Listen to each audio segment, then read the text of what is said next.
Day 22, Exodus 16 through 18, from BibleProject.com's One Story that leads to Jesus Reading Plan 2026. I prefer the NIV translation for its clarity. We finished the first book of the Bible, and now we are in the book of Exodus. Manna and quail. 16. The whole Israelite community set out from Elim and came to the desert of Sin, which is between Elim and Sinai, on the 15th day of the second month after they had come out of Egypt. 2. In the desert the whole community grumbled against Moses and Aaron. 3. The Israelites said to them, "If only we had died by the Lord's hand in Egypt. There we sat around pots of meat and ate all the food we wanted, but you have brought us out into this desert to starve this entire assembly to death." For then the Lord said to Moses, "I will rain down bread from heaven for you. The people are to go out each day and gather enough for that day.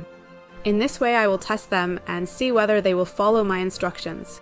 5 on the 6th day they are to prepare what they bring in, and that is to be twice as much as they gather on the other days."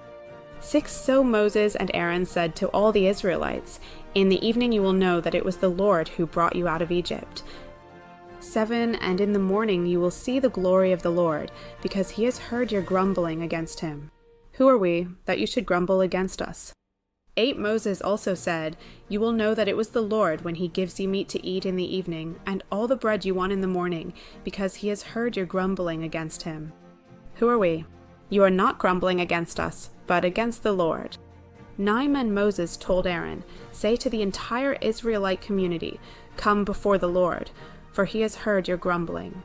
10. While Aaron was speaking to the whole Israelite community, they looked toward the desert, and there was the glory of the Lord appearing in the cloud. 11. The Lord said to Moses, 12. I have heard the grumbling of the Israelites.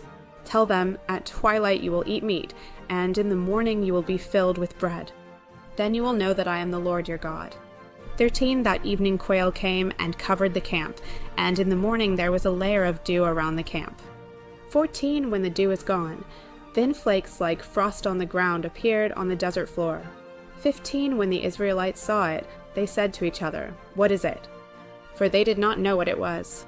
Moses said to them, "It is the bread the Lord has given you to eat." 16. This is what the Lord has commanded. Everyone is to gather as much as they need. Take an omer for each person you have in your tent. 17. The Israelites did as they were told. Some gathered much, some little. 18. And when they measured it by the omer, the one who gathered much did not have too much, and the one who gathered little did not have too little. Everyone had gathered just as much as they needed. 19. Then Moses said to them, "No one is to keep any of it until morning." 20. However, some of them paid no attention to Moses. They kept part of it until morning, but it was full of maggots and began to smell. So Moses was angry with them.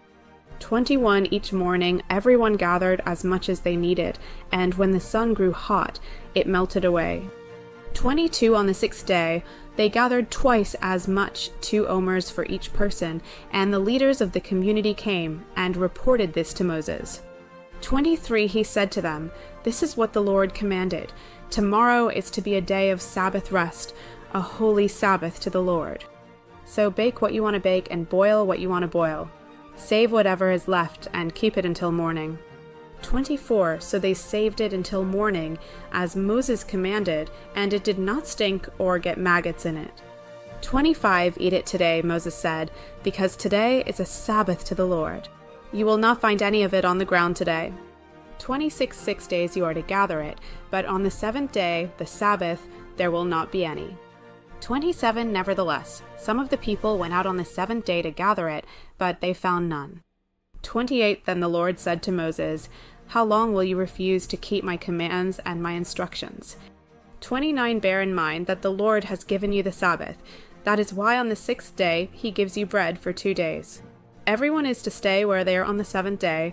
No one is to go out. 30. So the people rested on the 7th day. 31. The people of Israel called the bread manna. It was white like coriander seed and tasted like wafers made with honey. 32. Moses said, "This is what the Lord has commanded. Take an omer of manna and keep it for the generations to come, so they can see the bread I gave you to eat in the wilderness when I brought you out of Egypt." 33. So Moses said to Aaron, "Take a jar and put an omer of manna in it. Then place it before the Lord to be kept for the generations to come. 34 As the Lord commanded Moses, Aaron put the manna with the tablets of the covenant law, so that it might be preserved. 35 The Israelites ate manna 40 years, until they came to a land that was settled. They ate manna until they reached the border of Canaan. 36